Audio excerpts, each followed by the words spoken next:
অবাক কাণ্ড!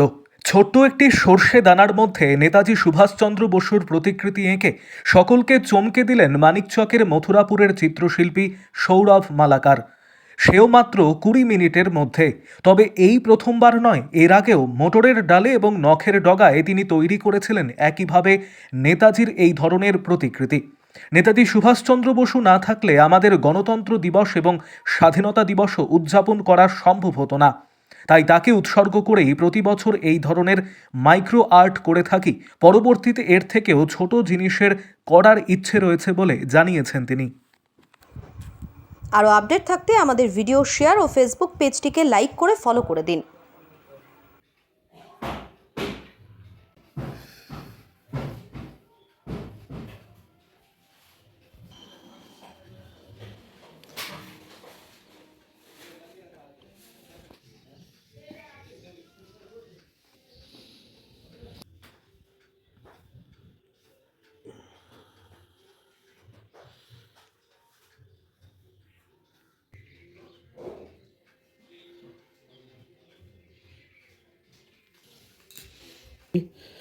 এটা হাতের নখে 23শে জানুয়ারি, গত 23শে জানুয়ারি, এই সরি 15ই আগস্ট।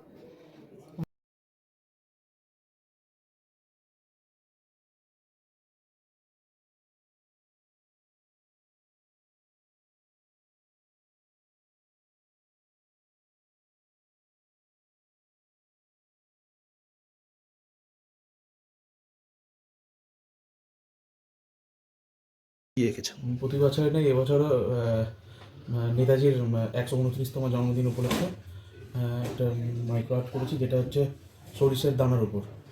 এর আগেও আমি 10 টাকার কয়েনে করেছি, হাতের মাথায় করেছি, ট্যাবলেটের উপর করেছি, এবং 15ই আগস্টে ডালের উপর একটা নেতাজি ভাস্কর্য করেছিলাম, যেটা খুবই ছোটো। এবার তার থেকেও ছোটো করেছি, সরিষার দানার উপরে। কিভাবে করলেন? এটা কীভাবে করলাম, আতস কাচ ছিল সাহায্যে, রং তুলি, এগুলো দিয়ে করেছি। এইসব চিন্তাভাবনা বা কিভাবে চিন্তাভাবনা? এটা আমার করতে টাইম লেগেছে 15 থেকে 20 মিনিট। চিন্তাভাবনা বলতে, আমরা তো সবাই বড় ছবি আঁকি, সাধারণত সবাই ছোটো বড় ছবি আঁকে ক্যানভাসের উপর, পেপারের উপর। কিন্তু আমার একটু অন্যরকম চিন্তাধারা, যে আমি ছোটোখাটো জিনিস নিয়ে করবো। এরপরেও ভেবেছি আরও এর থেকে ছোটো কাজগুলো করবো। আচ্ছা, উদ্দেশ্য আমাদের মানিকচকের নাম যেন উজ্জ্বল হয়। এই কাজের মাধ্যমে চাইছি যে মানুষ আরও আগ্রহ মানে করুক, যেন এই কাজগুলো মানে আমি দেখাতে পারি মানুষকে, আরও ছোটো ছোটো করে যেন মানুষকে দিতে পারি প্রতি বছরে। এবারও দিয়েছি। বা কি উদ্দেশ্য? এই ধরনের চিন্তাধারা বলতে, নেতাজি এমন একটা মানুষ, নেতাজি না থাকলে হয়তো 23শে জানুয়ারি না থাকলে হয়তো 15ই আগস্ট হতো না, 26শে জানুয়ারি হতো না। নেতাজি যার জন্য আমরা আজকে আমাদের দেশ স্বাধীন হয়েছে ভারত। তাকে করে উৎসর্গ করে আমি এই ছোটো কাজগুলো করছি।